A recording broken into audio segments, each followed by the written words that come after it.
Welcome to Millionaire Before 30, where we are on a mission. That is right. We are on a mission to give you guys the exact blueprint of how to become a millionaire before the age of 30 years old. I'm Ryan Zolan. I'm Brent Daniels, Mr. TTP, Mr. Talk to People. And as always, we have Albert Bowie in the house. Albert, say hello to everybody. Hello. How's the people doing today? We are going to jump right in. I am going to grill you two down today. We are going to be talking about, and this is something that's been really, really interesting over the last couple weeks. A lot of my students, a lot of people in DMs, a lot of people on this show and on my live shows on Monday, the Wholesale Hotline and the Ugly House's Big Check show are asking and talking about on market deals. Right. We hear a lot of rumblings that listings are taking a lot longer to sell, or some of them are going off the market, or they're getting price reductions. There's a lot of turbulence right now with interest rates rising, inflation, the whole thing with on market properties. Because for a long time, listen, since basically 2012, we've been on a creep. 2011, really, we've been on a steady increase. And then it just went absolutely bananas during the pandemic. And now we're starting to see that we're hitting that top, and it's either going to plateau or come down a little bit. Who knows? We don't have a crystal ball. We don't have that. But this really affects how the strategy for finding on market deals. Right. Yep. So give me a little bit of history. When did you start doing on-market deals where you were actually submitting offers? This isn't off-market. You're buddy with the real estate agent. They're sending you deals. They're your client. I mean, you're their client. We're talking about they listed the property. It's exposed to the entire world, right? And you're able to lock up these deals and make good profits on them. When did that start? It was 2020. So it was like right before the pandemic hit, honestly. It might have even been like the last tail end of 2019. Okay. So I just got sick and tired of going out and competing against people that were spending hundreds of thousands of dollars a month in marketing. And so I was like, okay, well, what I'm able to realize, and we've talked about it on the show before, the hardest part of being a real estate agent is to find the client. The hardest part of being the investor is to find the deal. While I sucked at doing the whole direct to seller method, I was able to at least realize that these people on market wanted to sell their house. So I just started targeting that and writing offers, and I started off in Tucson. And then as I started to realize the market started, a smaller market. Correct. Okay. Why'd you start in a smaller market? So, it was so crazy competitive up in Phoenix at the time, where it was like 3 offers at a time that could come on day one. And I was like, oh, like 3 offers, like what's going to make them take a retail buyer versus me? So I started in Tucson, where it was still very normal. Like, it was a little softer, 3 to 5 days to get an offer. So I started going into Tucson, and then when this shift happened and it just completely blew up, this was like right during the pandemic. I was like, well, I might as well be in Phoenix. So I'm competing against 5 offers in Tucson. So then I transitioned up to Phoenix, and then we just doubled down. And honestly, the more competitive it got, it actually became a lot easier as we got our rhythm. Because then you started getting bigger deals. You started being able to get more repeat business. And then obviously, worst case scenario, I could drive to the property if I had to. So you're looking every single day. Is it in the morning? When's the best time to look at these listings? And are you waiting till as soon as they hit the market? Are you trying to get in there and over communicate with the agent, get it locked up day one? Or are you waiting a certain amount of time to make sure, let's let it season on the market a little bit. Let them get a little bit nervous that they're not getting, 15 offers in the first 48 hours. Or are you going to be one of those 15 offers and just do it, use your personality and skills to get that deal locked up? So first question, when do I look? I always say the best thing you could do in this case is that you want to go and you want to target the properties first thing in the morning. So I like to set up searches because I was a licensed agent when I was first starting. I was going in and I wanted to set up the auto campaigns every day. Now, I always tell you, like, if you're creating your army of realtors, don't have them just set you up on a campaign because that's lazy. But if you could get access to the MLS with the realtor you're partnered with and then send it to yourself, that's what you want to do first thing in the morning. So a lot of times people, what are you sending? What filters? What's the list that you put through? You know what I mean? You could put a million things. Absolutely. And for somebody that's not an agent going into the MLS, it's real foreign. For sure. I mean, it feels very overwhelming, the different things that you can put into a filter and save and bring that search to you automatically so that listings are ending up in your inbox every single day. So it's going to be very overwhelming at first. But what I want to be is like reassuring is that give it 30 days. Okay. You'll figure out which lists are the best. Because when you first wake up, you roll over, Maybe you're not checking social media. You're pulling up your inbox, going through properties. So much more fun. The reason you do that so much more fun. I'm telling you. Yeah. It's great because when you get into the office, you already feel like you have targets to go after. So it's not like you're getting in like, oh, okay, now I got to go through the MLS, which is scary. You already have the searches saved. Yeah. So you're going in and you've identified, maybe it's a keyword section search. So like, for example, there's a public remarks and agent only remarks in just about every single MLS. Slow that down real quick. Okay. There's public remarks. Yes. This is what we see. We go to Zillow, and this is what the agent is saying. Location.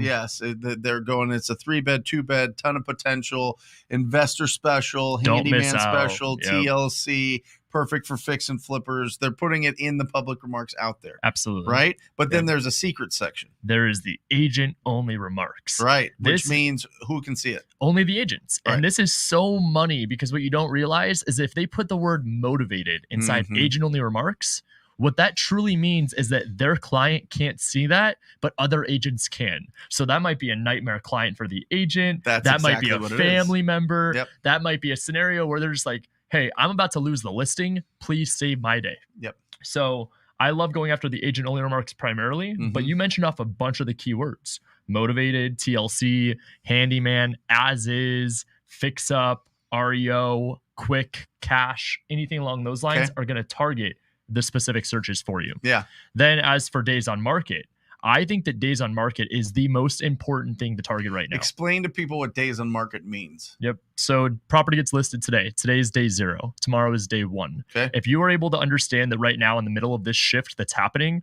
there is a serious window of opportunity for every single one of you that's watching this right now. The next 30 to 45 days, the only thing that's changing along with the interest rates is that there's more inventory available. And I'm going to speak specifically here on Arizona. Okay. So in Phoenix, a healthy market on the MLS is 28 to 31,000 listings. That's a good 3 months, 4 months of inventory. Yeah. Right now, we just passed 10,000. So if we just passed 10,000 listings, what that should tell you is that this is still a crazy seller's market. The only thing that's different is that we were doing a bunch of deals with 2,000 to 3,000 active listings at a time. So now with it being 10,000, buyers have the ability to be a little bit more picky. I put up a house as a listing last week. It was $715,000 on Thursday. Yep. No showings on Thursday. 2 on Friday. 3 on Saturday. I had 3 scheduled for Sunday, but luckily I had 2 offers come in on Saturday. Sure. Luckily, again, it was at ask price. But imagine how I was. And by the way, listen, everybody. When you decide that you're going to flip houses like these guys, and they stayed focused. They were doing a lot of things. They built their base before they started getting into flips. I highly suggest that you use the strategies we're talking about to sell these deals, get income coming in, and not focus on flips right now. I'm just telling you, for your first 12 months, build up your machine for finding deals. Whatever it is, whatever your lead generation model method is, build that up over the next 12 months. Really build the machine, because what he just said right there is the way that flippers are feeling. Luckily, we had 2 offers. I am telling you, no flipper has said the word luckily in the last 7 years as much as they said in the last 60 days. Without a doubt. Right? The market has shifted on us very quickly. Well, I think it's public perception as well, because if you look at the actual statistics, supply and demand are still way in the favor of the demand over the supply. That's why it's a seller's market. And what you were saying is, and very interesting for everybody, just as an education base, and I don't think you have to get too deep in the weeds here. Just go out there, talk to people, find ugly houses, get big checks. That's what you need to focus on, especially in these shifting times. But I'm telling you, if you understand where the market's at based on how much inventory is in your market, what you do is you look at how many active listings are on the market, like available listings, versus how many are pending, how many are under contract, and that's going to help you determine how active your market is. And then you can go and see, okay, how many are selling every single month. That's going to show the actual results. So how many are active, how many are selling? The pending ones kind of give you that, what's happening right now. The sold is what's happening 30 days ago. So it gives you a good roadmap to understand, are the sellers still in the driver's seat, or buyers starting to take over a little bit more? I'm telling you, in most markets, it's still the sellers, but we will keep you posted with the stats every week. For sure. Yeah. And it's just a slow transition. So while we said it's a seller's market, what you need to understand is that it just means there's a slight bit more inventory. So buyers aren't forced to be like, oh, I have to buy this, otherwise I'm homeless. Right. Or if I'm actually in the market and there's a situation where I need to buy this, it's either this or this, and it's between 2 houses. Yep. Now it's between 5. Yep. I was active at every single showing that happened last weekend because I'm also trying to learn the market and just wanted to see the feedback. And the amount of people that had lists of papers because they were going to see 5, 6, 7 homes. Yep. That's reminding me of 2016 to 2018 days when I was an agent. Sure. So it's cool to be able to like kind of be a part of this and watch the transition happen. We were talking before the show, and our sweet spot's always been 10 days on market. I would say for any other market too, be mindful that obviously if you're in a slower market or if things are kind of like transitioning quicker, maybe it's 30 days plus on market. Sure. And I'm even going to say that for Arizona. If you're finding something that's been sitting for 21 to 30 days, there's motivation for them to sell. Yep. You know they need to sell their house. They want to sell their house. And listen, a lot of times, let's be honest, the agent is steamrolled by the seller, the owner. The agent goes, "Hey, listen, list it at 200,000," and the owner's like, "No, we're going to put it at 275 and just see what happens. If we come down, we come down. Right. We can never go up after we come down," which is total BS. But so when 10 days on the market, you're getting ready, you run your numbers. What does that look like? Are you looking at list price minus a certain percentage? Are you going 0.9, you going 0.84, you going 0.7, you going 0.5? Like, how do you determine the offer price? Because I think this is where a lot of people get tripped up. For sure. I think when you go like that 0.7 to 0.5, whatever range, like, or minus repairs, however that formula goes, it comes out extremely low on market deals. Yes. So a lot of times the feedback that I'm getting from people that we teach this is, well, Ryan, my offer is $140,000 lower than its list price. Yeah. Pick up the phone and call the agent. You won't know until you talk to them if it's even an option. But also remember, when you talk to them, you're going to want to pivot and make sure that you're asking them for any more opportunities they might come across. Right. The second part of that, though, is that our formula, we take 93% from the top, from ARV. Yep. So ARV times 0.93. ARV. Yes. Not list price. ARV. So figure out what the after repair value is. And like Brent said, there's a lot of properties where sellers were delusional and they could basically name their price for the last 2 years. So you've got to go truly off what the after repair value is. Even if a property hits the market, you got to run your comps. Have to. Okay. Have to. And you're going ARV, it's fixed up times 0.93. Okay. Yep. And then we're going to take off minus repairs. We're then going to minus the desired profit from our end buyer. Okay, how much is that? Typically, it's either like a 20% cash on cash, 10% of the ARV, or like a flat amount. Let's go 10%. Yep. Okay. And then minus your wholesale fee. Is your MAO. It's the same thing. Yep. It's the same thing. We go 0.84 minus repairs minus how much you want to make. Equals your offer price. So same thing. Same thing. So but the difference is they might be at the list price doesn't really matter at that point. No. You're just looking for motivation. That's it. It doesn't matter. So you're having a conversation with these agents. You go, listen, I can come in, I can buy it cash, but I need to be at this price. Is that something they would even consider? Correct. So you're playing around a little bit. You're feeling it out. Correct. Are you going to send in an offer if they're like, there's no way? Nope. You're not. Nope. You're not going to waste your time. Nope. You're not going to hope that you put it there and it's sitting there and then all of a sudden they're like, hey, we're going to take this offer now because it's been another week or two. So we give them a range. We'll call and we'll tell them we're between this price and this price. And then at that point, what ends up happening is when it doesn't sell, because of how much we educated the agent, who are they going to call when they can't sell it? Yeah, it's going to be us. It's not going to be other offers. The only time they don't is if they didn't save our information. Got it. Albert. Usually, like Ryan said, we won't send the offering because that takes time and resources away for our TC to do it. However, because we talk to the agent, it's usually a text message like, hey, save my number. And because they remember, we just check up on it. Then they'll come back like they have this past week. Hey, you submitted an offer. We talked to one of your team members. Are you still interested? That just happened on Vista. Exactly. Yeah. As you're talking, it reminded me of a conversation I had in a mastermind 5 years ago.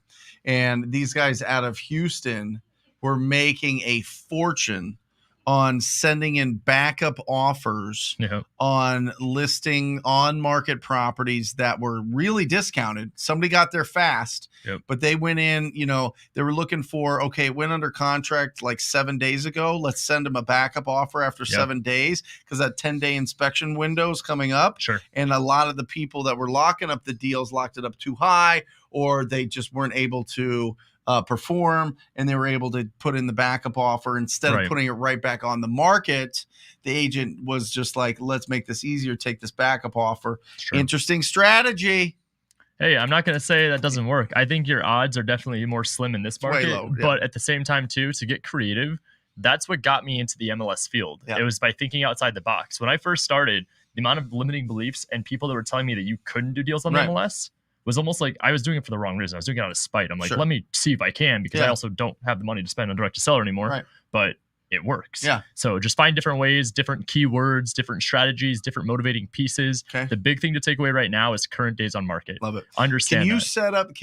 Albert, do you know, can you set up through Zillow keyword searches and automatic emails for that? Or do you have to go through the MLS? I believe it is through Zillow. the MLS, you can do a or search. Redfin or something. You can do a search for certain keywords, if I remember right. But as far as setting up a list, I don't think so. Okay. But I know if you save certain things, Zillow sends you reminders. Sure. Yeah, because I accidentally did this. It's like, hey, a house like 123 East Main Street just popped up on the market. Yeah. So they do have tools that are there you can use. Cool. Right. Got it. So guys, listen, keyword search.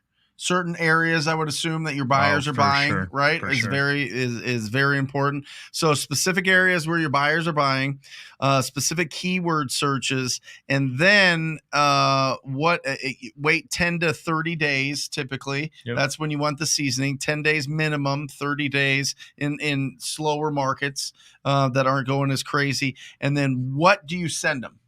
Let's go to the whiteboard. Let's go to the whiteboard. Here, it's right behind it. Go ahead. All right. We good on this microphone, Matt? Yep. All right. So with the offer package of these deals, what we are going to do, let's go ahead and move this thing out of the way. I got it. Yep. Cool. Go ahead. This is what you're going to want to submit on these properties on the MLS. So this is going to be some tips and tricks as to what gets more offers accepted than not. First and foremost, agents are not going to take you seriously at all unless you send it with a proof of funds. And you need to understand that first and foremost. Proof of funds is going to be just as serious as if you were going out and qualifying an end buyer with an off-market deal. If they're not going to show you any proof of funds or past deals, I don't want to work with them. The agents are the same way. So think about it. If you're an agent and you're watching this, confirm this with me, but would you go and show a property to a buyer that didn't have a pre-qualification form? Probably not. Right. Same concept with cash. They have to make sure they have proof of funds. So there's plenty of different ways to do this. It's going to be through a hard money lender, private money lender, squatting up with somebody that has the proof of funds. If you have the funds in the bank, there's a million different ways to get creative, but those are probably the best 4. Guys, real quick on this, because this is one of the biggest hurdles that a lot of people face as they're starting to build momentum in their business, is this proof of funds. I don't have it in my bank account. I don't have the proof of funds. Listen to me. Google proof of funds in your area. Call up the hard money lenders. Say, what can you tell me what your lending guidelines are? What are the terms? How much are you giving out? Like, give me your term sheet for your loans. There it is. Jeez, that took forever. Give me your term sheet for this. Okay, great. Can you give me a proof of funds letter? Right? They'll give you the proof of funds. They'll give you a letter of credit or a proof of funds from a hard money lender. They want to work with you. They understand that you're going out there finding discounted properties. They lend based on the property. They're not running your credit. They're not looking at your job history. They're not looking at what's in your accounts. They're going to lend based on the asset. It's called asset-based lending. That's what private money, hard money lenders do. So go after that. Absolutely. All right. Second is the earnest money deposit. This is one of the other kickbacks I get from a lot of the students in the community, and they always say, well, what if I don't have the earnest money deposit? This should be one of the easiest steps, if not this. Okay, so earnest money deposit, if you work with somebody that has it, you obviously need to make sure you have buying capability when you're writing these offers. I do not want to see or hear you writing offers saying, I'm a wholesaler, or I don't know what I'm doing, I don't have the earnest money. You should not be walking into that. You need to walk in with extreme confidence. Yep. If you were to go into a conversation with an agent and say, hey, I think I'm going to buy this, but I might have a partner that will, you're instilling doubt in their head, and they're not going to want to work with you. They're going to want to work direct with who the end buyer is. Yep. So earnest money deposit, squat up again with somebody that has it, get a loan. There's people that will do gap funding or transactional funding that might be even able to provide that for you. You could call myself. You could call, I'm sure even Brent would fund it. We'll take a piece of the deal, and we'll be more than happy to collaborate and work with you. The earnest money deposit is going to show your credibility. And also don't forget, this is what gives you the equitable interest, which is the legal ability to wholesale. So if you're not putting this in, you shouldn't be doing this anyway. The cool trick that you could be doing right now, which we actually started implementing about 2.5, 3 weeks ago, was you could put inside the contract earnest money deposit not to be deposited till after your inspection period. So that way you could have your end buyer go in and put that for you. The one key note to make sure here that you understand is that if you are going to have your end buyer put up the earnest money in your place, it will be sent with a receipt from title to the agent saying, hello, this LLC that is not on your purchase contract submitted the earnest money on their behalf. There's plenty of different ways you can maneuver through that conversation, but it would be a lot easier if you just deposited it yourself. That first receipt gets sent to the agent, and then your end buyer puts up their earnest money. That second receipt does not get sent to the agent, just the first receipt that goes in. Make sure you make note of that. Third is obvious, purchase contract. This is where you're going to have all the terms. Realtor purchase contract. Realtor purchase contract. Do not send in your 2-page one that you download from TTP Insider to a real estate agent. They'll understand it, but they're not going to be able to use it. They might even like it better, but they're not going to be able to use it because they have to upload all of the agent-specific documents to their broker to get approval. So make sure that you're using a realtor contract. That is a huge nugget there too. Yep. Obviously, again, we're going to go with what they're familiar with. Purchase contract has all the terms. It has the address, purchase price, earnest money, inspection period, title company, close of escrow, any additional things. How long of a inspection period? So typically average is about 10 days. Okay. But be mindful that in this market, to get a little bit more competitive, you might have to go 5 to 7. But obviously during that time, the line you'd want to use to make sure you instill into the realtor why you need it is that you have to do your due diligence. You want to be able to walk the property with a contractor, with your designer, with your partner, with whoever it's going to be to make sure that you know what you're getting into. So that's why you need inspection period. I'd try to aim around 5 to 7 days to be a little more competitive. What happens when an agent says that you have to see this property before you can put in an offer? They're going to check the lockbox history. So listen, realtors have these lockboxes, and you have to have a lockbox key to get into it. And it shows who came in and at what time. So what they do is they look at it every single day, and then they look at the offers that they got, and they go, okay, Ryan went in and saw this property. Albert went in and saw this property. Brent went in and saw this property. And then they're like, okay, they've actually seen it. The likelihood that they actually want this deal is high. So I'm going to present this offer in a favorable light to my clients. What do you do when somebody wants that?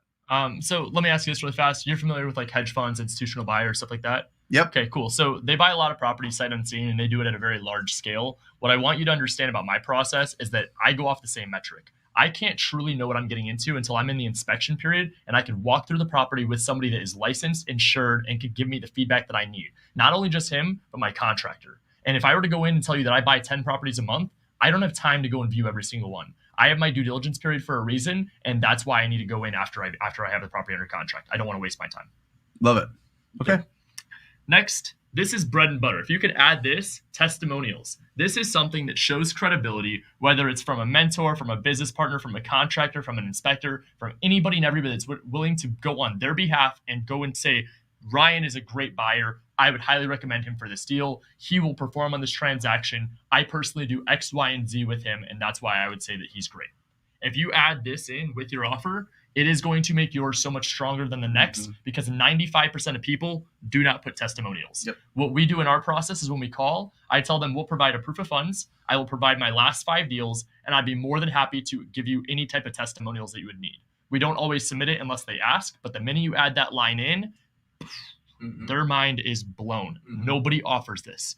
The last one, if you're a licensed agent, you will absolutely know what this is. It's a love letter. This could be a simple Word document talking about what your process is, why you are so excited about this property, why you have the next property in line with your contractors. Your inspectors are going to thank you. You're changing lives. You're providing so much value, and you just appreciate them even considering your offer. People don't get this either. This is 2 things that are going to separate your offer from the next that will actually make you stand out and have higher conversion rates. These are the 5 things that I would add. Awesome. Boom. Think about this one, right? When you go to a restaurant or you buy something from Amazon, most people will go to the review section, look at the star rating, look at everything you need to know about this from actual other buyers and see, hey, is this something I should buy? Why can't we do the same with real estate purchases? It's the same thing. How many stars do I get? That's awesome. Right. I love it. Let's crack this thing open, guys. This is a participation show. We went a little bit longer than we usually do, but I think it's really important if you're going to be serious about going after on-market deals that you come you put together, you come correct. You put together the right package so that you have the highest likelihood of success. And something that kind of stuck out to me is if you're starting out and you run into those agents that are sticklers on, you have to go see that property before you can submit the offer or before I'll present the offer. Maybe Ryan can't do that because he's got a bunch of other offers out, but because you've got a specific area or you just don't have a lot of deals going on right now, go to that house, set yourself apart, do something different than the bigger guys that are doing, don't want to waste their time going to properties if they're not going to lock it up. Maybe you got a little bit of extra time in your day that you can go in there and see that property. So let's crack this thing open to comments and questions. Remember, we want to celebrate you. If you've locked up a deal, if you've sold a deal, we want to ring that victory bell and support you and cheerlead you. So do we know if the comments section is working? Okay, we've got a couple more seconds. There's been a glitch with YouTube today. They've been a little bit silly. Oh, this looks good. Okay. Prosperous. It looks good. Did they update that? That looks cool. Okay. We're getting the comments from StreamYard. Got it. Just got them back like 5 minutes ago. Okay, we just got them back. Thank you. Thanks for working hard, guys. If a home is listed on the market and the asking price is lower than my max allowable offer, should I just settle for their asking price or should I try lower the number more? Well, that's a fantastic question. So for every 10 deals we'll do, we'll have one that will be at or above list price. The only thing that you want to make sure you're specifying, number one, make sure it's a deal. Because if this property's been sitting on the MLS, you don't go in at list price. Everybody's seen it. Like we were talking about it before the show too, but if it's been sitting for 60 days and you wrote it at list price, it's not a deal. I'm sorry. You want it to understand from an optics standpoint that we can make the argument to our buyers that the hardest part of being an investor is finding a deal. It shouldn't matter if it's on market or not. It's exclusively available through you because you have it under contract. But with that said, if you could get it below list price optically to your buyers, they're getting an even better deal because it's below list price. They could buy it on market at $200,000 or they could buy it from you at $175,000. Which option do you think they'd want to do? So Prosperous. What is your competition? Is somebody else also offering on this property or no? Because if there's no other competition, get it as low as you can. See what their absolute bottom line is every single time. Okay? Because if it's on the market and it's not selling and they don't have any other reasonable offers, you can negotiate. See where they're at because there's something going on there. And I'm not just saying that to just so that you get these huge, massive deals, which of course I want you to, but the market is telling you something. The market is telling you all the savvy buyers out there, all the savvy agents that are looking for all their savvy buyers have passed on this deal. Let me tell you the one reason why people pass on it. Price. There is a buyer for every property at the right price. Every property. Mm-hmm. I don't care how bad, right? So if there's competition, then okay, you got to get aggressive. If not, go and negotiate. You got this. Be powerful. Awesome. Hey, Brent, what do you do with motivated sellers that want way more than your max allowable offer? I'm getting a lot of leads wanting close to retail. Should I use a different strategy if wholesaling isn't an option? Listen, AG, we're deal finders, not deal creators. Okay. With all of those that want retail, I give them to a real estate agent. Yep. Now, is the property in rough shape? Are you pre-qualifying enough? Are these properties that truly need a lot of renovations? If they do, then go on that appointment. See what's going on there. See if they actually want to sell. If they've made the decision, this is like a real lead, they actually are going to sell. They're going to sign the document to transfer title to somebody else. They're going to sell this. So the timeline is now. Go on that appointment if it's an ugly house and see what is going on. They might just be thinking that Zillow is an appraisal. Some people think it's like an official appraisal, like they're like a tax assessor. You know what I mean? Oh, yeah. And they just don't really understand. So go in there and educate them. Okay. But if it's a deal where it's a good house and it's a better option for them to put it on the market, they're in that 90 to 94% that should sell retail. Yep. There's 6 to 10% of the real estate market that should work with us. The rest of them should sell retail. You're going to get that more times than not. Remember, out of 200 people that you talk to, 199 of them are not going to do any business with you, but one will. You're trying to find that 1 out of 200 that is a property at the right price. They're ready to go. They're reasonable about the process and the offer, and they're going to work with you. Yeah. I mean, you could go into different strategies. I just don't think I just think ugly houses, big checks in this market. I think if you lock up deals creatively, you could try that if they're open to it creatively. But if they truly want to get cashed out and they want to be done with this property, great. If they're open to being in the bank, that's a different conversation. For but sure. Remember, cash, then creative. Right? See if you can get them down on price and then maybe get them creative by a subject to or creative financing. And then what I would do is I'd lock that up and I'd wholesale that out and make income and not hold on to that property. Albert, too, if you want to chime in, how would you bring value to a relationship with an agent? Like if you weren't licensed and you were kicking them a referral, how can you make sure that you give them wording so that they'll bring you another deal if you bring them a referral? The wording that I would say if I help to bring a referral to an agent, especially if I'm going off market properties, is listen, I don't want anything in return. I just want your business to win. That gives a way of, awesome. Hey, I'm not in it to like, what is it? I'm not in to make money with you first off. It's very, what do you call it? It's not transactional. Disarming. That is very disarming. It's not transactional. It's like, hey, I want to make sure you win. And by making sure they win, they will reciprocate that in return. So you just got to be a good human being. Provide value. Exactly. Yeah. I mean, listen, you can add to your toolbox. You can learn about novations. You can learn about creative financing. You can learn about sub 2. But I'm just saying, if it's your first 12 months, I would stay focused on ugly houses and big checks. I really would, because you find what you're looking for. And I see your logo, and that's a really interesting. We buy houses, ugly or not. We buy ugly houses. You know what I'm saying? Like, that's what you focus on as you're starting to build this. Now, that's if you want to build a business and do this business full time. If you just want to do this on the sidelines as like a side hustle and you want to add to your portfolio, that's a totally different conversation.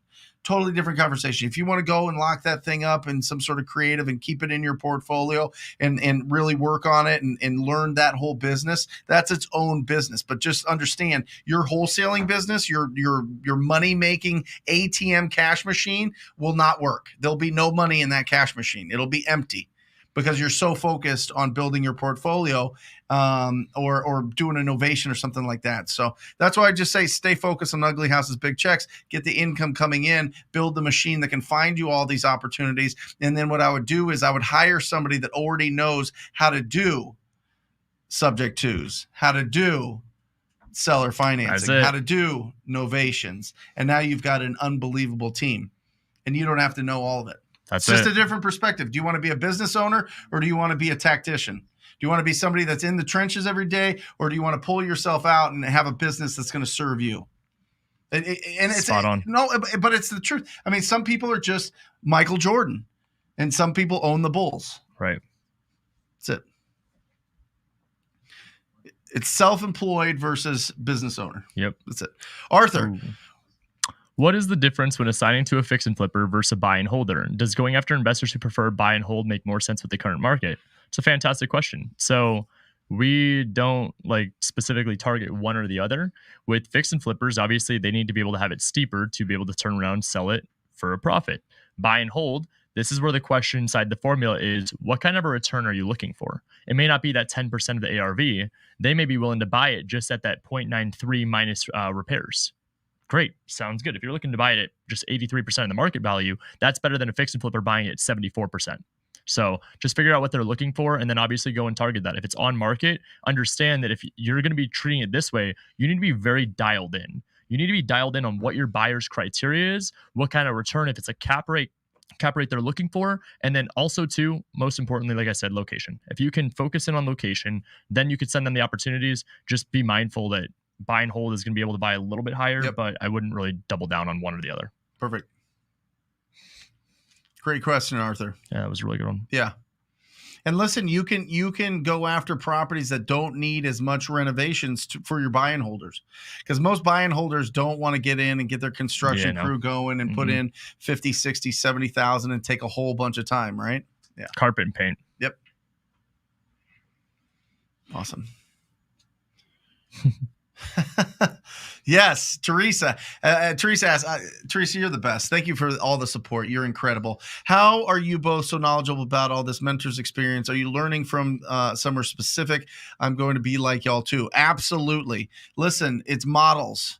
For real, I've had coaching since I've been a little kid. And then I knew that getting out of college and getting into real estate, I needed to get a coach. I need somebody to show me the way. I don't want to reinvent this thing, and I don't want to just patchwork it all together like a quilt of, oh, here's this personality and this guru and that mentor and this coach. I went to one specific coach that taught me how to be good at communicating and being on the phone and having quality conversations with property owners at the time as a real estate agent. And then I just converted that over to distressed property owners. So I've always had coaches and mentors, but mostly it's experience. See, the coach and mentor will get you on the path. They'll get you to the mountain, right? And they'll say, go that way, right?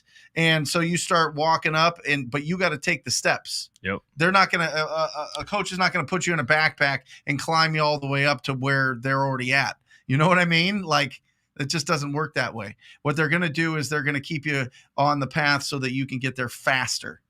But you have to take the steps. You got to put in the work. You have to actually provide value to the community for you to get a return on that. For sure. Right? It was, same with me. Yeah.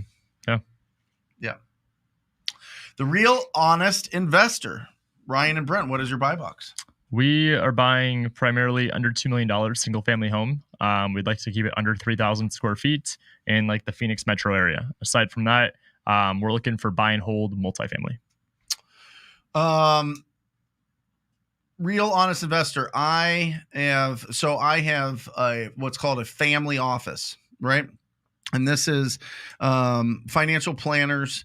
This is attorneys. This is insurance. This is tax planning. This is all that stuff wrapped into a group that's kind of like my core financial advisors, right? And so right now they are advising me. I'm putting money into a bunch of ATM machines. Okay. Ooh, okay. I'm buying $1 million to $2 million worth of real estate each year, and they want me to put 30,000 just passively into the stock market for the next 20 years. So that's my buy box. Really interesting, right? Never played in the stock market before, never did any of that. Something that's very interesting to me about buying real estate is I bought a property in 2019 from Jesse Burrell, who owns Batch and Batch Skip Tracing. He was wholesaling at the time. He's a real real estate investor. That's why Batch is so powerful. It's because it's actual people that know what we want to use, right? And he sold me a property in Scottsdale for $380,000. He got it for $345,000. He made like $35,000. I was like, no problem. I knew it was the thing. One just sold one street south of this 3 years later for $920,000. Okay. Let me help you explain. Let me explain something to you. If you're not sourcing deeply discounted properties right now, and you're just getting them from somebody else, it's going to be tough to get those kind of returns. And timing matters. I don't care what anybody says.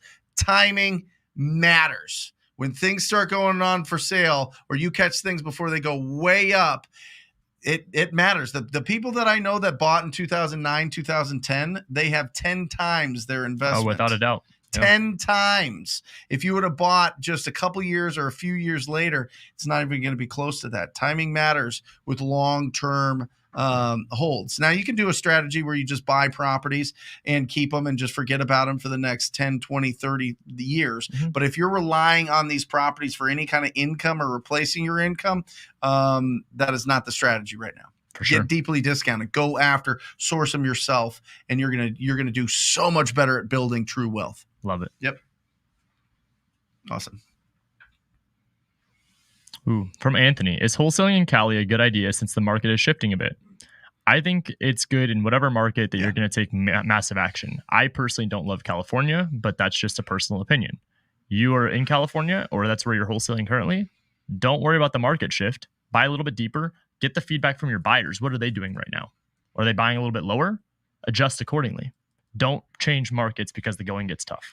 Anthony, the further you get away from the beach in California, the more deals you're going to do. The closer to the beach, the less deals you're going to do. It's going to be bigger deals, but they're going to be less deals. The problem that people have, the challenge, I won't even say, I hate the word problem. The challenge that people have is it takes them 90 days, 120 days, 6 months to do a deal. It's a $120,000 deal, but being patient and consistent for 180 days is very difficult.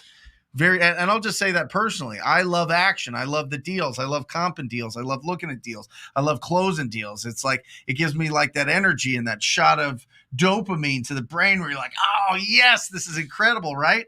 And if you don't have that for a long period of time, you start questioning, you start getting shiny object, you start looking around at different strategies, you start going, oh, what's the other markets that I'm at? If you stay focused in your market, you'll win. If you don't, if you know yourself and you're like, listen, I'm like ADD and I need some action, go into some of these smaller markets. Go into the Oklahoma City, go into Birmingham, go into, some of these, towns in Texas or the Midwest, whatever you want to do. You know what I mean? Test it out. The beautiful thing about our business is this thing is your portal to whatever you want.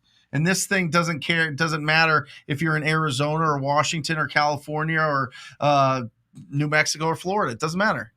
Just test it out. If you want to test out a different market, do it in conjunction with working in your backyard. That's it. Yeah. I just opened up live Q&A. Live Q&A? You mean people coming on? Yep. Oh, we're going to have people backstage popping on the screen with us. That's going to be exciting. All right. Don, what if you do not have an offer package? Is there a good alternative? Not on the market, Don? No. Got to make one, dude. Seriously, that is the rules. That's the ticket. That's what you have to do. Now, listen, off market, my world, we have a two-page contract. I mean, we pre-qualify them. We do our lead follow-up. We go in the offer presentation. We give them the offers, 2-page. Boom, it's done. But when they have a representative, which real estate agents in their minds, and I'm not joking you here, they really feel like they are attorneys. They really feel like they have a fiduciary duty. So I understand why they feel that way. But you have to jump through the hoops, because if you come in from an outsider world and you're not playing by their rules, you will be ignored. Oh yeah. Right? Agents are ruthless, dude. And also you got to understand, it's like you said, they're ruthless if you're not prepared. And you're not prepared if you're playing in their court. If you're in their court, play by their rules. Right. Right. Yeah. Yeah. It is what it is. I love it. It's like you go and you go to a basketball court, everybody's hooping it up, and you're like, let's play lacrosse. Right. I want to play lacrosse with all you guys. You know what I mean? They'll be like, get off the court. Get out of here. Yep. It's a great analogy. I'm freaking crushing today. Scott W. Question. Go ahead. Bronson Ryan, are you still only giving your buyers 10% for profit and 6% closing costs minus repairs? Or are you giving your buyers more profit now? And do you think they will? And when do you think they will give them more? So 10%. The other key thing here that I want to just challenge you is ask. You'd be surprised how many flippers I've sold deals to that are like, I want to make $25,000. I'm like, done. Okay, cool. That's not 10% if it's a $400,000 house. So also 6% closing costs. That's good rule of thumb. Yeah. Yeah, Scott, I'm thinking in the next 30, 45 days, it's going to be 15% profit, if not 20% as things go. Not because the deals are, not because they can't sell these deals, but because it's going to get into everybody's brain, this kind of hysteria of what's going on. And they're going to be like, listen, I got to get these things deeper or I just can't buy. Right. So I think there's going to be some of that in this adjusting market, which is fine. It's just up to us to negotiate and have that conversation with the sellers. The sellers are going to feel the same thing. Like everything moves together, right? Your buyers and your sellers all move together. There's going to be a point where the sellers are going to get realistic. And remember, we're deal finders, not deal creators. So focus on the people that have a problem that you can solve with a cash as is offer. Okay.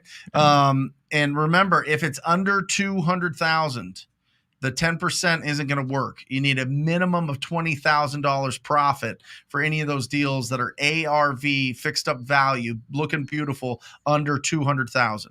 So make sure that you take that into account. How would you go about it if the agent sends you a non-assignable contract?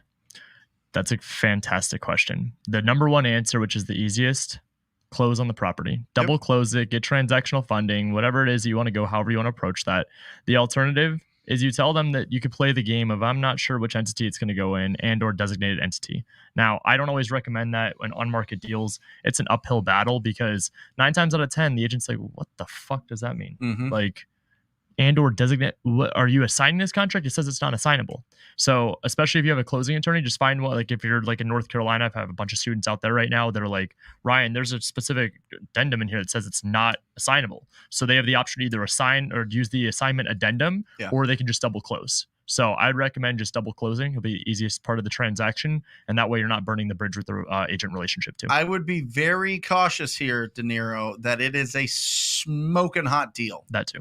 Okay, because if it's not a smoking hot deal, typically when they have this non-assignable, it's because somebody locked this deal up too high, couldn't sell it, backed out, seller got pissed. Now the agent's like, what was happening here? Oh, it was said it was assignable.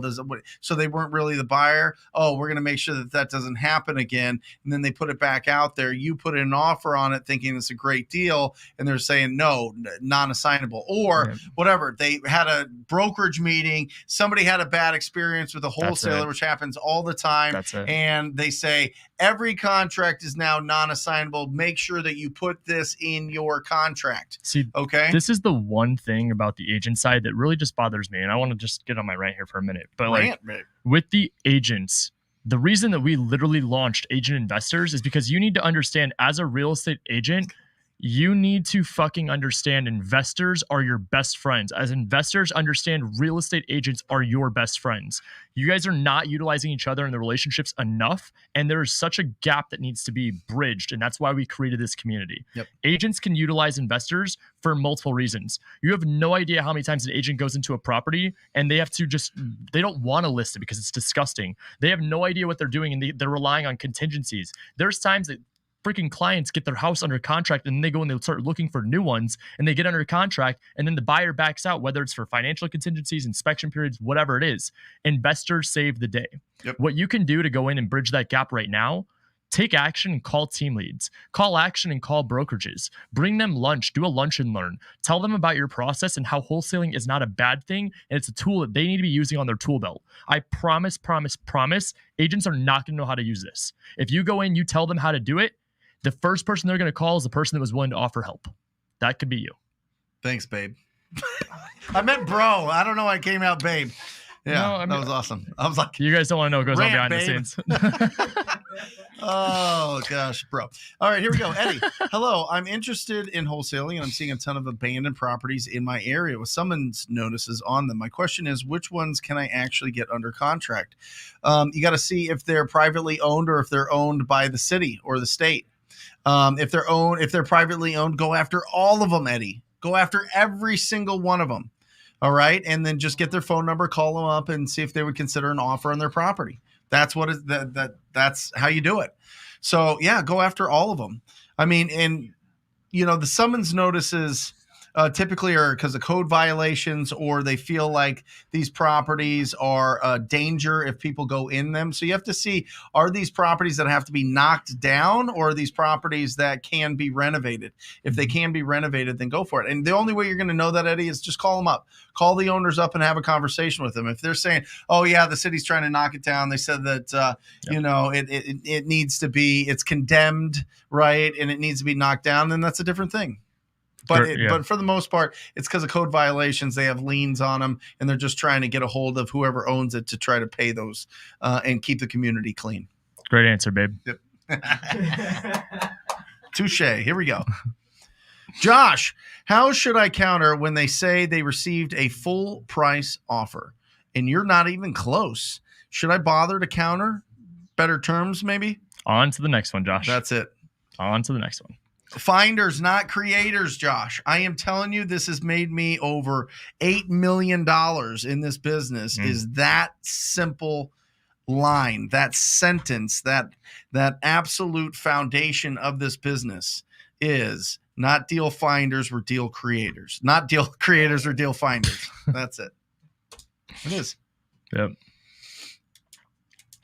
Deal finders, not deal creators. Just put it in your head. Don't force this thing. Get it tattooed. Yeah. From J Rad, what do you say to the agent to get your buyers in the property during your inspection period? So during your inspection period, what I want to make sure you understand very clearly, this is your due diligence period. You could walk through it with whoever.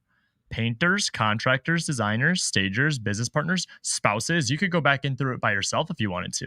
So throughout your inspection period, just go into the property and tell them that you're utilizing your inspection period. You don't need to lie to them. You don't need to say, oh, this is going to be my contractor and it's like another buyer. The most important thing you want to do is set the expectation with your buyer that they're not going to walk into the property and be like, so how do I get this deal without going around the other agent? Like you want to obviously set expectations. That's the most important part. Yeah. But during your inspection period, you can go in for whatever reason you want.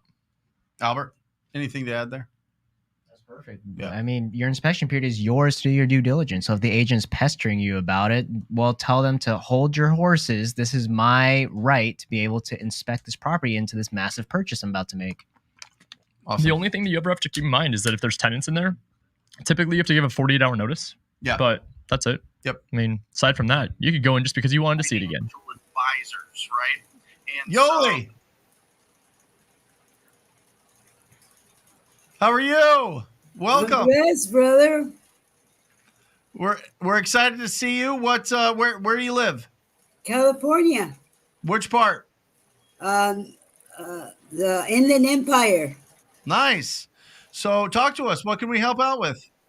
Well, I've been going through these pre-foreclosures, especially focusing on the ones that have auction dates. Mm-hmm. I'm bilingual, so I'm pushing more to the Hispanic community. Love it. I have your contracts. I have your list. I have both bilingual and English versions of the list that you provided for us. So I'm focusing. I'm calling, and I kind of want to get ahead of the game. If I get a deal, I don't know who to assign it. Not really to assign it to a title-friendly company out here that will help with the process. Love it. Yeah. Simply, do you have a Facebook account? Yes. I would go to Inland Empire and look at all of the real estate investing groups in that area. And I would just post and I would say, who's the best title company and escrow officer to work with for investment deals and wholesale deals. That's it. And get a referral. Yeah, get a referral. Okay.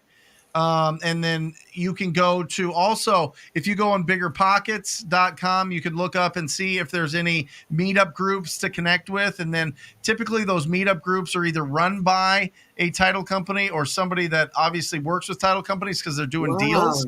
So go to those groups or go to any kind of RIA group, Real Estate Investor Association group in your area, and typically they will have people with like tables set up that are from the title company that'll work with you. So one of those three ways you're going to find, probably two or three different escrow officers that you can work with.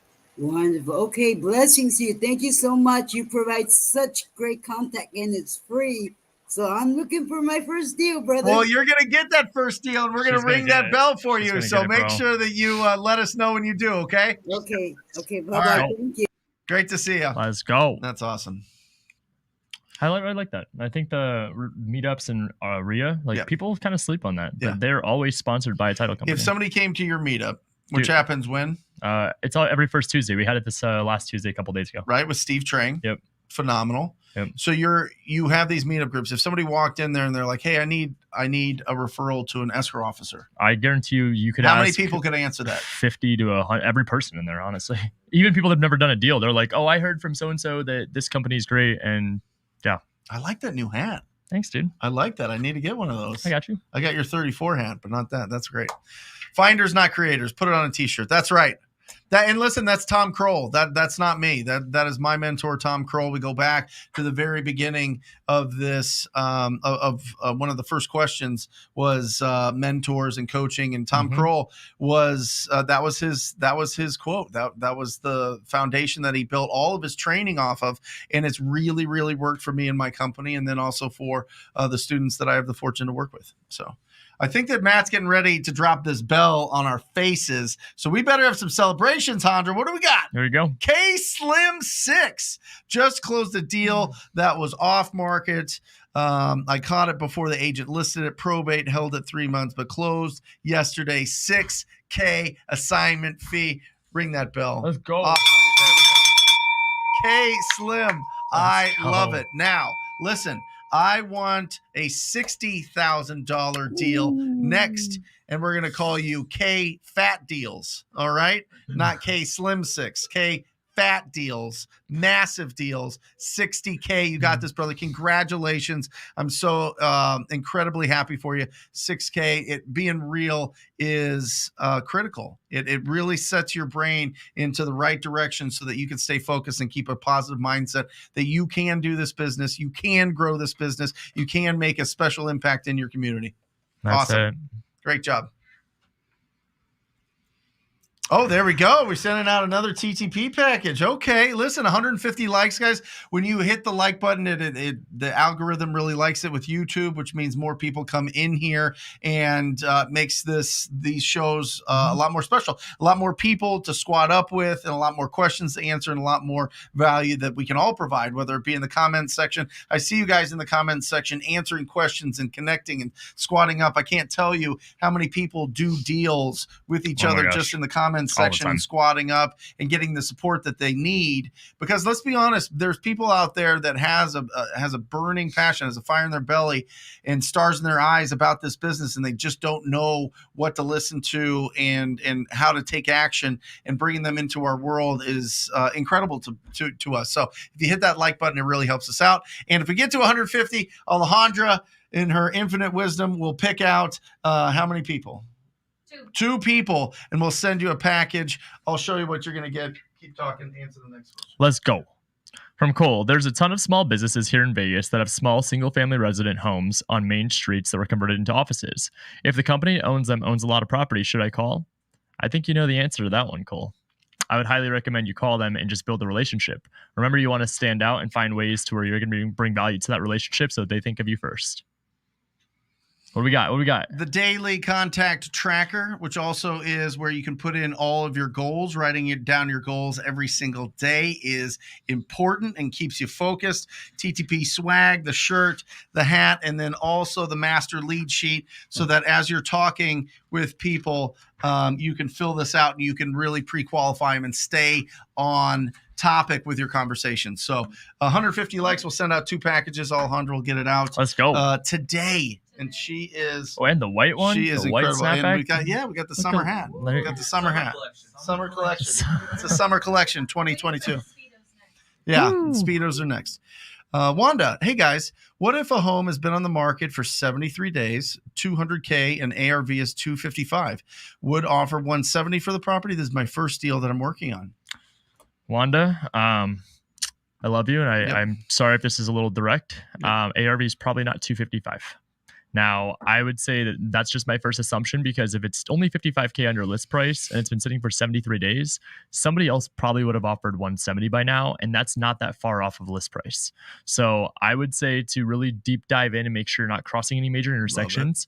Make sure that your comp you're going off of is closed in the last 6 months, or even right now, maybe even 3 to 4 months.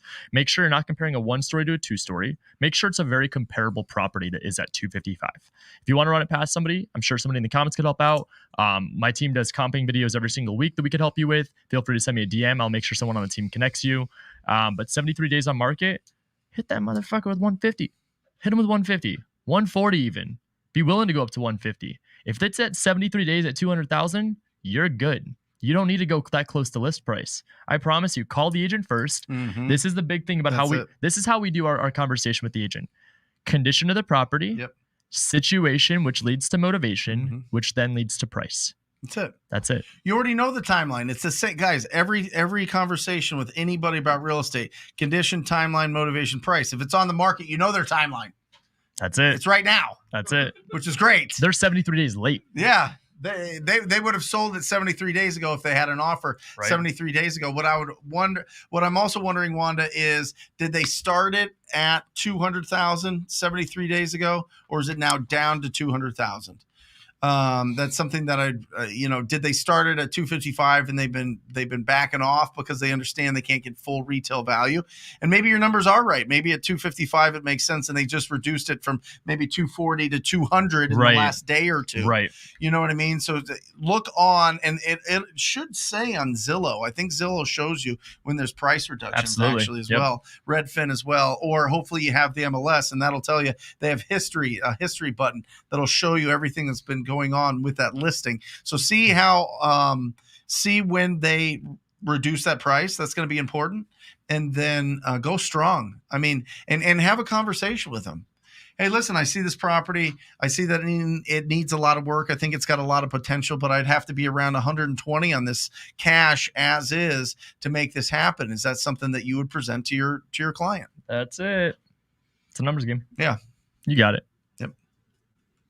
From Corey, question. Miami and Orlando markets, very competitive, doing 2 to 5 offers per day, getting outbid on full gut / rehabs, targeting 0 to 5 day listings. Any best practices to implement this with the shifting market? It's right then and there, right in the sentence. 0 to 5 day listings, you're competing against everybody, between retail buyers, between investors, between hedge funds. What you're trying to do is maybe target properties that have been sitting for 10 to 30 days. We talked about it at the beginning of the show. While this is shifting, definitely target 10 plus days on market minimum. That has higher motivation. And if it's been sitting for 10 plus days, you're not competing against as many people. They've already been hit with the lowball offers. You call the agent, you're going to know exactly what their expectations are and what they're not willing to take. Okay, well now it's just building rapport and educating them, and then they're going to bring you the next opportunity. That's what you want to remember. Perfect. And Miami's tough. I'm going to be honest with you. I don't know a single person in Miami that doesn't spend less than $1 million a year in marketing. That's successful.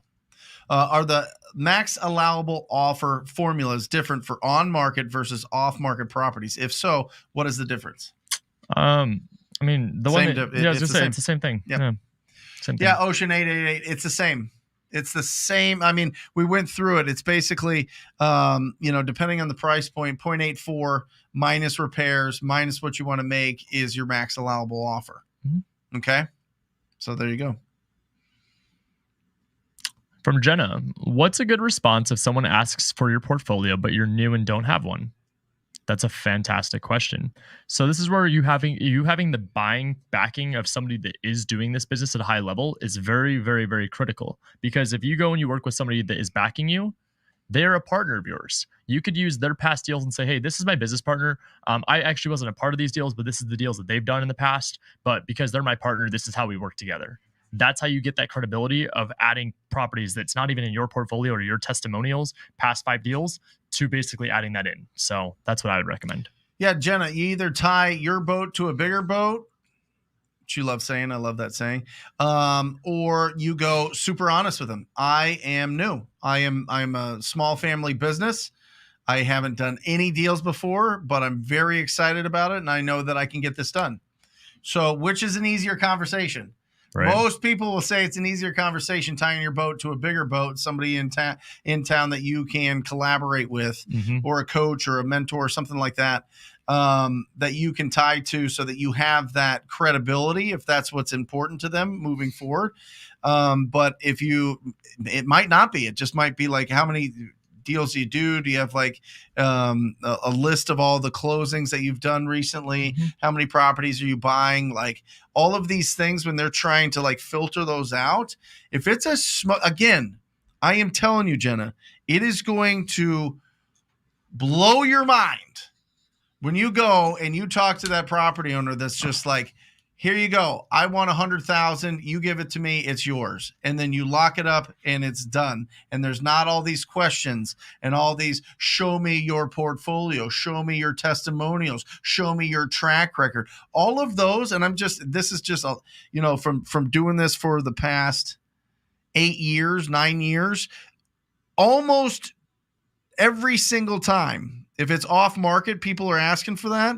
I don't do business with them. They want too much, or they want to gather 15 different offers, or they end up listing it with an agent, or they end up not selling it. Like the people that really run you through all that, typically, if you're going directly to them, aren't going to be people that you do business with. I'm just going to say the likelihood is way, way, way, way lower.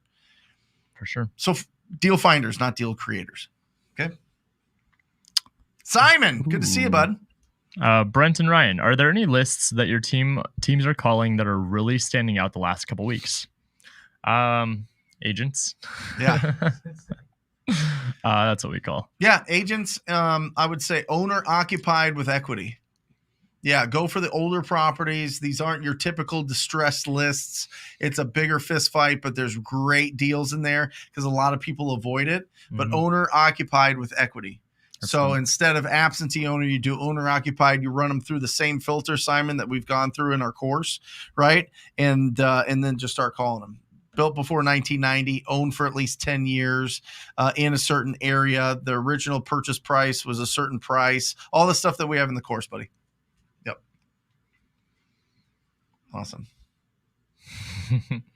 From Scott, since you said you or Brent might fund EMD on deals, I spoke on his behalf. He may not. Yep. Ryan, please name markets you'll do that in and any other main details that besides your formula, because you already told us we should know. Yeah, it's got to be a deal. And also, I'm not just funding EMD. I'm taking 50% of the deal. So I will do that in markets we're comfortable, which is Arizona, Vegas, Texas, Atlanta, Florida. Yeah. Major markets I'll look at. We have a JV link in TTP Insider that we've got a big cash buyer database, so we would help sell it, and if it gets to that point, we would help negotiate it, sell it, do the whole thing. So let me know.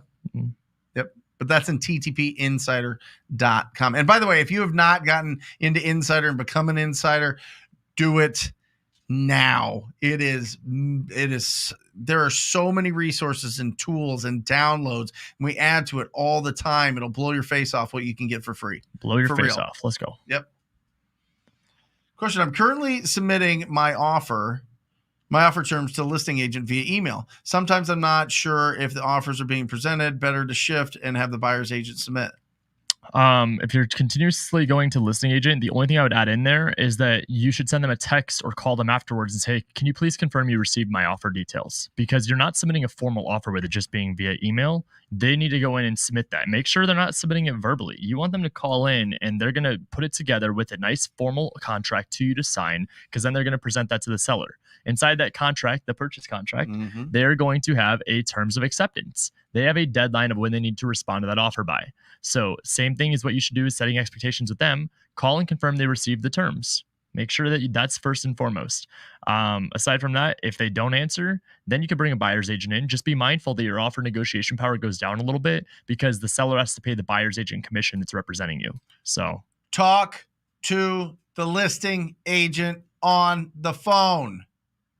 Yeah. If you're just sending an email to a listing agent and you haven't had a conversation with them, you haven't put your personality on it, it will be ignored. Yeah. There's so many agents that, that listing I put up, I had 2 of those emails come across. I'm like, oh, that's cute. Yeah. Because they just lowball. They said a lot of times it's automated or it's just, it's just here you go. It's an automated thing. And there's so many automated emails being sent out to listing agents. They are numb to it. It's white noise. They delete it instantly. They don't care. Doesn't mean anything.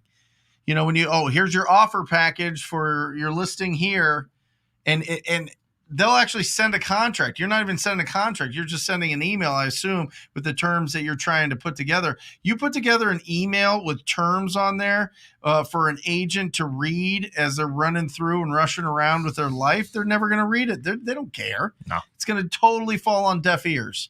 You need to pick up the phone. You need to get their attention. Attention is the most powerful thing in this world. I'm telling you, you need to get their attention. They need to know you by name. They need to be like, Corey, what's going on, man? Yeah, no, I understand. We talked. Yeah, they haven't made a decision yet. All these things. You got to be in front of them. You got to text them. You got to bring energy, enthusiasm. You got to be louder than everybody else. That's it. Stand out. Telling you.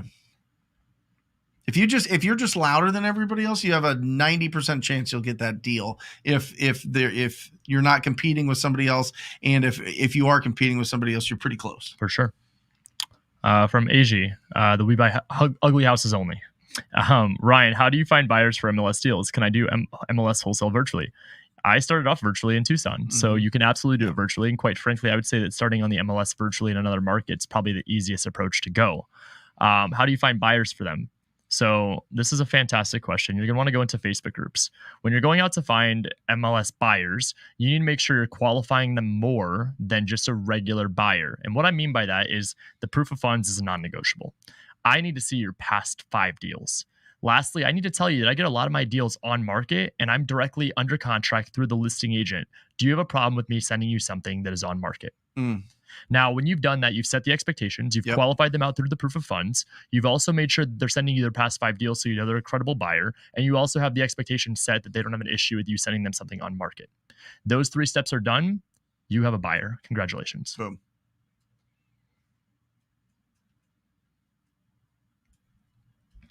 Vasily, how can I comp lots if it's an old neighborhood and there are no new builds? What's the highest sale in the neighborhood? That's it.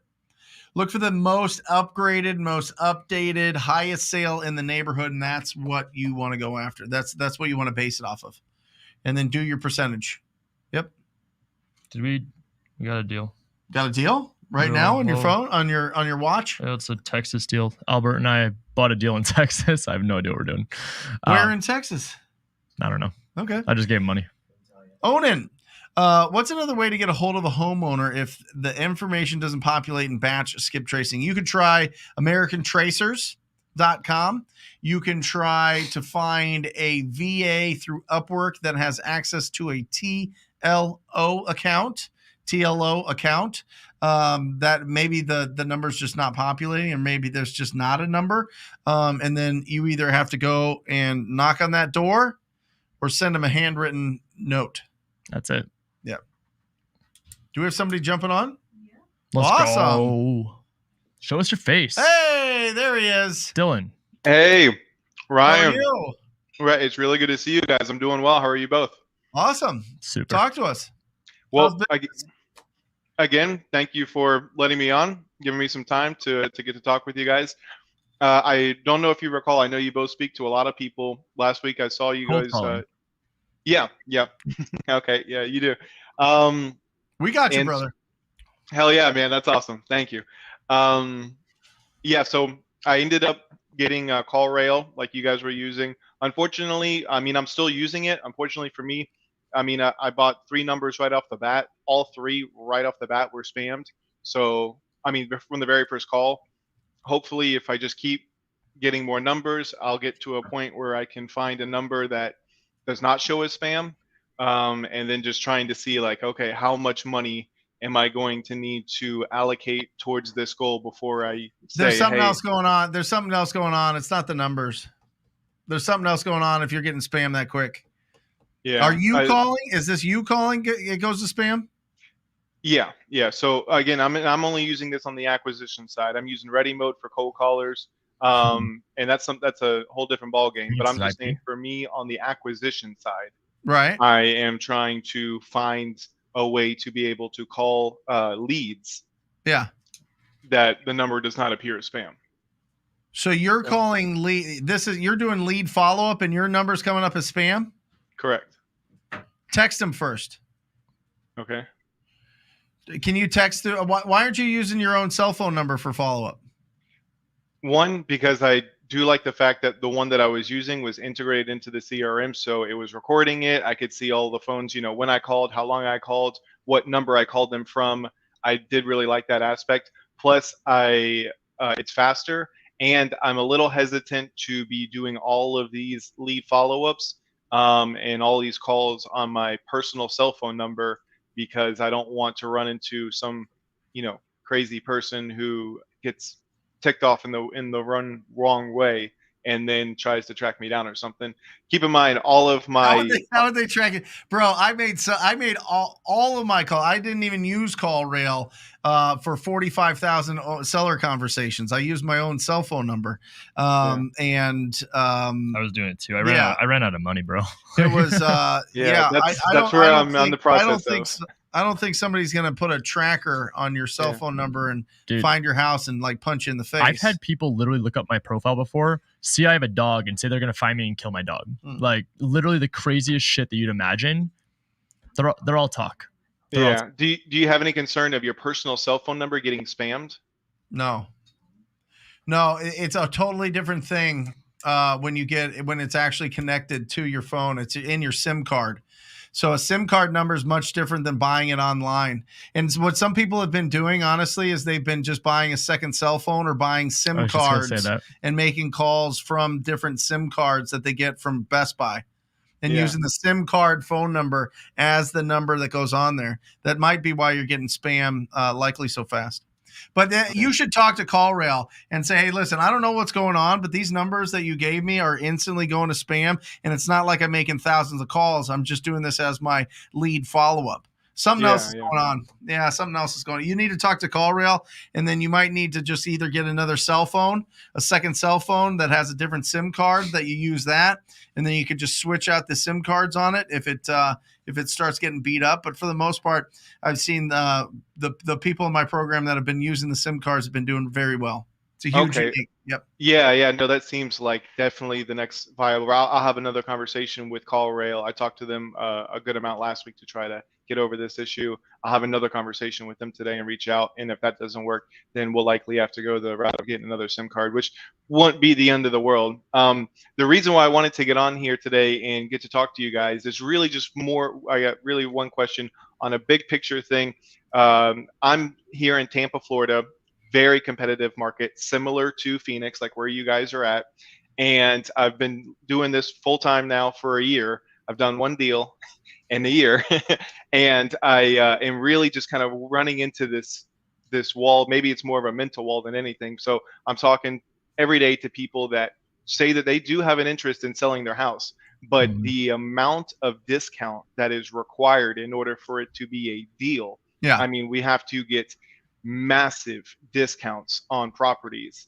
And in my experience, when I'm talking to tired landlords or people who are absentee owners, or I'm pulling all the different niche lists, empty nesters, pre-foreclosures, there's a ton of different niche lists from your videos, and I'm pulling them all.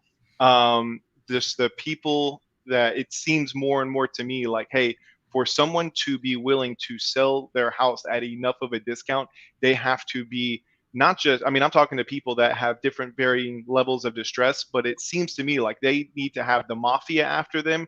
Their entire life is in ruins and they need to liquidate immediately. And then someone is going to be willing to sell their house at enough of a discount in order for it to be a deal. And I'm just seeing, man, am I crazy on this or? Yes, you're crazy on this. What is, really? How many leads are in your pipeline? 150. 150? How many of those are hot? How many of those are going to sell in the next 30 days? Maybe 4. Okay. And why don't you lock those up today?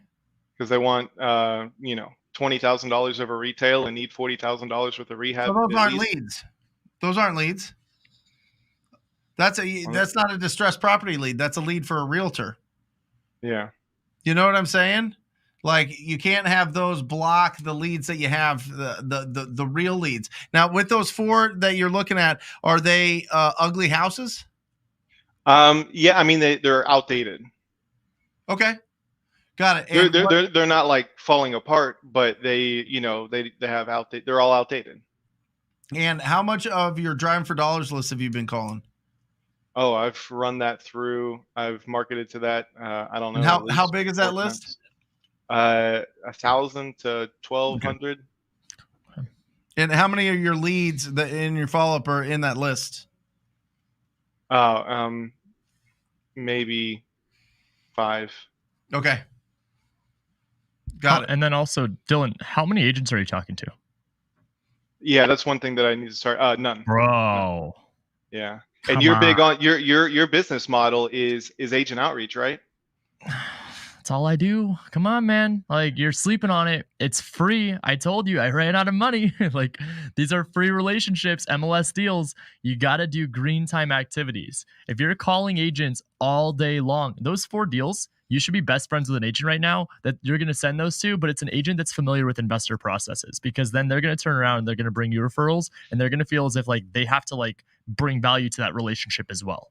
So that on top of cold calling agents, on top of writing offers on the MLS every day, you'll get a deal in 30 days. Dude, we had a student that joined the program 3 weeks ago. He got a deal in 2 days.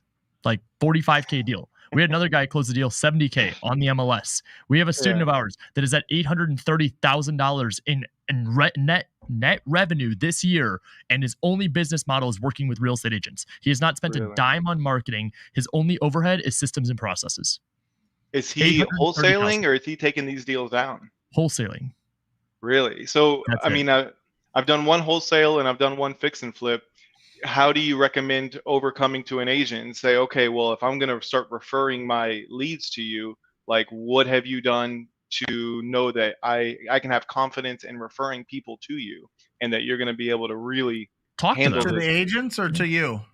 Yeah. So maybe, one of my fears is that, like, hey, an agent's going to say, okay, you're portraying yourself as an experienced, competent investor.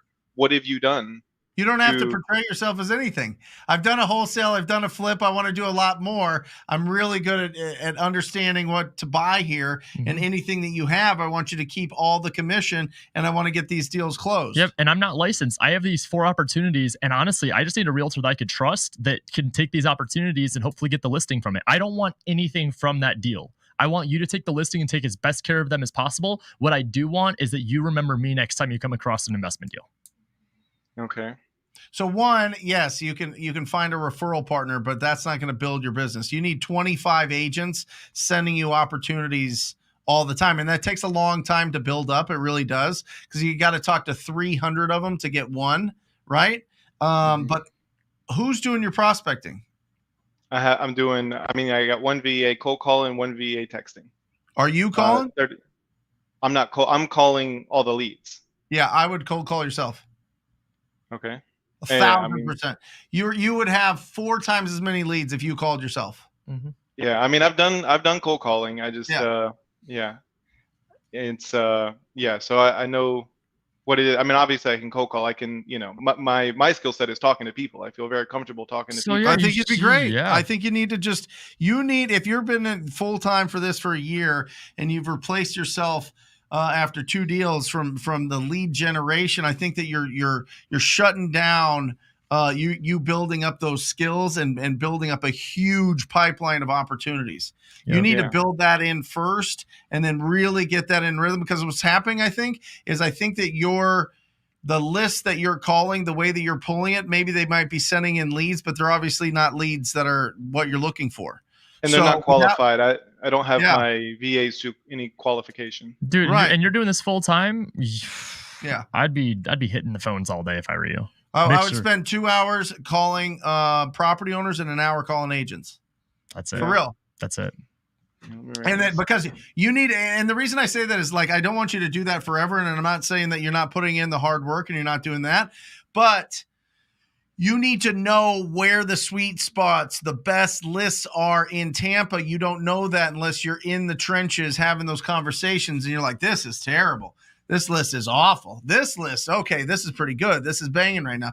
These pre-foreclosures are having good conversations. These tax defaults, these driving for dollars, these owner-occupied with equity, whatever it is, you need to taste all of these and really get a feel for what those conversations are like. And then you're going to get a lot more deals and you're going to get a lot more closing and then start building it up.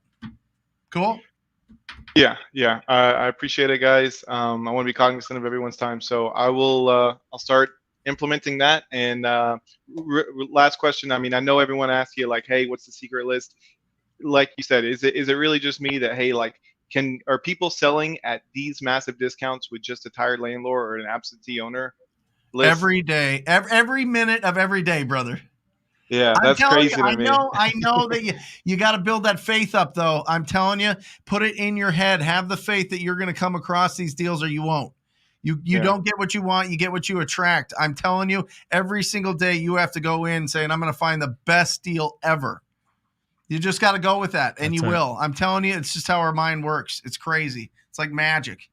Gotcha. Yeah. Hey, thank you guys as always. Ryan, be on here next week. I want to hear your updates. I want to hear that you've been talking to people. All right. Awesome. That's great.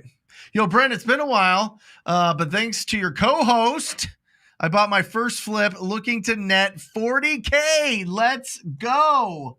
Ring that bell then, huh? That is Let's go, awesome. Justin. Let's go. That's right. That's how it's done, bro. That's right. Mm. That is incredible, Justin. Let's go. Good. Get that flip done. I don't want looking to net. I want to say I just netted. It's in my account. Okay. Who pays the closing costs on market deals? This is such a beautiful thing. Do Real it. estate agents are used to sellers Yep. and buyers splitting it. Yeah. So when you come in as a buyer and say, 50-50. I'll cover all closing costs, they are so excited. Yep. We just had a deal in Texas that we're doing that we don't know where it's at. And the offer that where's that? Carlton, that's where we bought a house. And the funny thing is we took an offer where they're paying for all the closing costs and we're like, yes, let's go. Like we're even telling you as agents and as sellers that we are excited on an on-market deal that we don't have to pay closing costs. Carlton, Texas. I was told it's a good area. Carlton, Texas. Okay. Yeah, there we are. Interesting. Unincorporated community. Yeah, we know what we're doing. We're good. Charlie V, what are the best strategies to comp fourplex in Las Vegas? I always like looking at what's available on the market. I like looking at comps for fourplexes. The reason for that is fourplex is the highest that you can go up to with an FHA loan. Like literally a person can buy it with 3% down FHA. So I use more comps in the area than I do the actual income from it. But you could do both, but I like looking at the comps. I like looking what's the lowest property on the market. And I like being just below them, 10, 20,000 below them. And it usually goes really, really, really fast. So a couple different things. Find what's active on the market, what's available in that zip code, in that specific area. And understand, like, if something's just sitting on the market and they're, below the price that you're negotiating, it's going to be tough for you to sell that deal. From Linda, a hedge fund buyer contacted me with his buy box requirements, and he wants me to sign a confidentiality agreement. Is that normal? I'm an agent in another state, and I'm not sure if I should sign. Yeah. I mean, why not? Okay. Linda, what do you have to lose? Yeah. It's not like it's a buyer broker. I mean, listen, okay. I think that this is just, they have so many people sending them listings and leads and properties. They want to kind of filter out the people that are just, sending everything to them and wasting their time. So they're going to make you jump through a little hoop, but I don't know how this would affect you. Like, they don't want you to tell everybody what their buy box agreement is. Great. So what do you care? Go send them what's in their buy box and get paid a ton. That's it. Yeah. I wouldn't worry about it. But you know what? If you're really concerned about it, have an attorney look at it. Hashtag we're not attorneys. There you go. Killshore. Follow-up question. Why is the seller agent is sending a non-assignable contract in the first place? What is their motivation? Sometimes it's just the state. Yeah. Sometimes they've been burned by another wholesaler. Sometimes the seller's savvy and they don't want any wholesaling going on. Their motivation is to try to protect, and 9 times out of 10, they're protecting their fears. So what you need to understand is that if you're going in with the right intention, and if you have the ability and the full willingness to purchase the property, double close it. Yeah, and listen, they go to a broker meeting. The broker stands up and says, from here on out, because what happened to Sally the other day on that cancellation on her deal that she's very mad about, these non-licensed, quote unquote, investor wholesaler yahoos are out there just trying to put everything under contract, and we're not going to do it. So if you see that they want to assign it, that means that they're not going to close on it, and it's not likely that they're going to do the deal. So put non-assignable on all contracts that you see there. That's it. That's what happens. That's an announcement. So there we go. Last one. JVC. Javier Vega Castro. We wholesaled a house on the MLS and closed it this Tuesday. $64,000 profit. Really looking to maximize every deal. That's right. 64. Ring that bell for this man. MLS, baby. Bring this man. There it is. Let's go. There we go. MLS. Well, he wholetailed it on the MLS. Yes, still. Javier got it from okay. Yeah, he put it on the MLS. TTP, baby. There you go. Let's be honest. He got that from picking up the phone and getting that deal. But 64K. that's great.